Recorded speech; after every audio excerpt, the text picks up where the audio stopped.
사울이 블레셋 사람을 쫓다가 돌아오매 어떤 사람이 그에게 말하여 이르되 보소서, 다윗이 엔게디 광야에 있더이다. 사울이 온 이스라엘에서 택한 사람 3,000명을 거느리고 다윗과 그의 사람들을 찾으러 들염소 바위로 갈새 길가 양의 우리에 이른즉 굴이 있는지라. 사울이 뒤를 보러 들어가니라. 다윗과 그의 사람들이 그 굴 깊은 곳에 있더니 다윗의 사람들이 이르되 보소서, 여호와께서 당신에게 이르시기를 내가 원수를 내 손에 넘기리니 내 생각에 좋은 대로 그에게 행하라 하시더니 이것이 그날이니이다. 하니 다윗이 일어나서 사울의 겉옷자락을 가만히 베니라. 그리한 후에 사울의 옷자락 뱀으로 말미암아 다윗의 마음이 찔려 자기 사람들에게 이르되 내가 손을 들어 여호와의 기름 부음을 받은 내 주를 치는 것은 여호와께서 금하시는 것이니 그는 여호와의 기름 부음을 받은 자가 됨이니라. 다윗이 이 말로 자기 사람들을 금하여 사울을 해하지 못하게 하니라. 사울이 일어나 굴에서 나가 자기 길을 가니라. 그 후에 다윗도 일어나 굴에서 나가 사울의 뒤에서 외쳐 이르되 내 주 왕이여. 하매 사울이 돌아보는지라. 다윗이 땅에 엎드려 절하고 다윗이 사울에게 이르되 보소서, 다윗이 왕을 해하려 한다는 사람들의 말을 왕은 어찌하여 들으시나이까? 오늘 여호와께서 굴에서 왕을 내 손에 넘기신 것을 왕이 아셨을 것이니이다. 어떤 사람이 나를 권하여 왕을 죽이라 하였으나 내가 왕을 아껴 말하기를 나는 내 손을 들어 내 주를 해하지 아니하리니 그는 여호와의 기름 부음을 받은 자이기 때문이라 하였나이다. 내 아버지여 보소서, 내 손에 있는 왕의 옷자락을 보소서. 내가 왕을 죽이지 아니하고 겉옷자락만 베었은즉 내 손에 악이나 죄가가 없는 줄을 오늘 아실지니이다. 왕은 내 생명을 찾아 해하려 하시나 나는 왕에게 범죄한 일이 없나이다.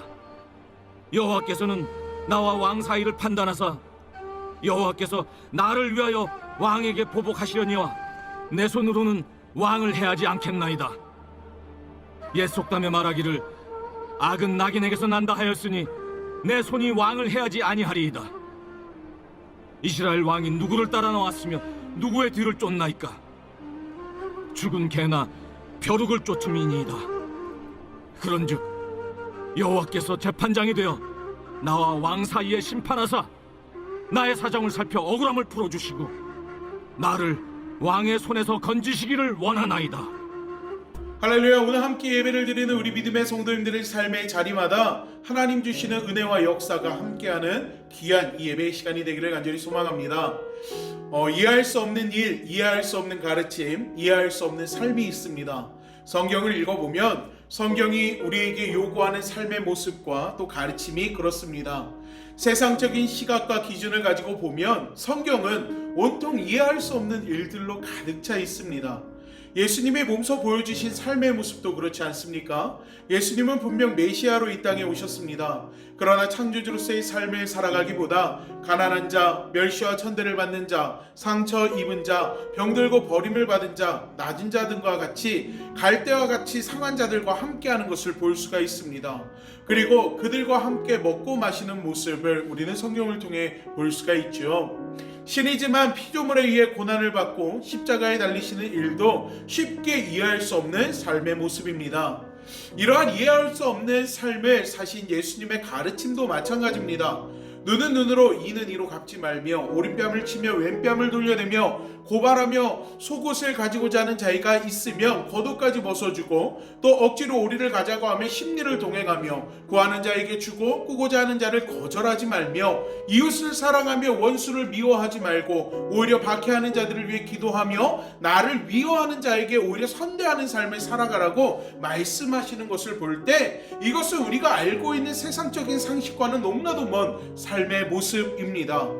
세상 안에서 말하는 것과 달라도 너무 다른 이상한 삶의 모습을 예수님은 우리에게 요구하고 있다라는 것입니다. 그런데 예수님께서 이러한 삶의 모습을 우리에게 이야기하시는 이유가 있지요. 우리는 세상이 아닌 하늘에 속한 자들이며 이같이 하는 것이 하나님의 자녀된 모습이기 때문입니다. 하지만 이게 참 쉬운 일은 아닙니다. 우리가 억울한 일을 당하게 되면 인간적인 감정이 먼저 복받쳐 오르기 때문입니다. 하지만 오늘 본문 말씀을 보면은요, 원수를 갚는 일도 결국은 하나님께 속해 있는 권한임을 알 수가 있습니다. 오늘 본문 말씀을 보면은요, 사울의 추격을 받고 있던 다윗에게 사울을 죽일 수 있는 절호의 찬스가 찾아옵니다. 다윗과 그의 사람들이 숨어있는 굴 속으로 사울이 볼일을 보기 위해서 들어왔던 것입니다. 사울을 지키는 자가 없었고 다윗에게 있어서 최고의 기회처럼 보여집니다. 다윗과 함께하던 이들도 마찬가지죠. 4절 말씀을 보면 뭐라고 이야기합니까? 다윗의 사람들이 이르되 보소서 여호와께서 당신에게 이르시기를 내가 원수를 내 손에 넘기시리니 내 생각에 좋은 대로 그에게 행하리라 하시던 것이 그것이 바로 오늘 이 시간입니다 라고 말하는 것을 볼 수가 있지 않습니까? 하지만 다윗은요, 그 순간에 사울의 목숨을 취함으로 자신에게 찾아온 이 고난의 종지부를 찍는 것이 아니라 사울의 옷자락만 가만히 베어내는 것을 볼 수가 있습니다. 참 바보 같은 모습입니다. 기회가 왔을 때 잡아야 하는데 오히려 발로 걷어차는 형국이지요. 그런데 다윗이 이러한 모습을 보인 이유가 있습니다. 그 이유가 무엇입니까? 하나님께 기름 부음 받은 사울을 치는 것이 옳지 않다는 것입니다. 어찌되었든 하나님의 기름을 부은 자라는 것입니다. 여러분, 우리도 마찬가지입니다. 세상에 완벽한 사람들은 없습니다. 내 기준에서 마음에 들지 않고 나를 힘들게 하며 악하게 행하는 사람들이 있습니다.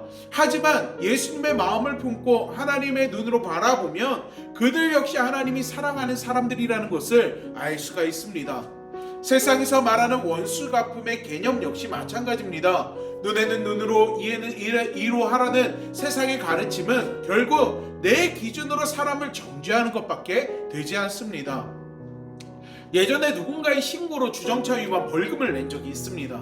이때 제가 잘못했음에도 불구하고 가장 먼저 들었던 생각이 반성이 아니라요, 나도 똑같이 다 신고해버려야겠다라는 마음이었습니다.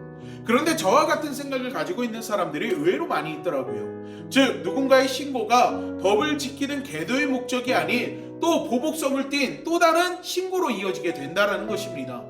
눈에는 눈, 이에는 이, 기브앤테이크의 세상의 문화가 이러합니다.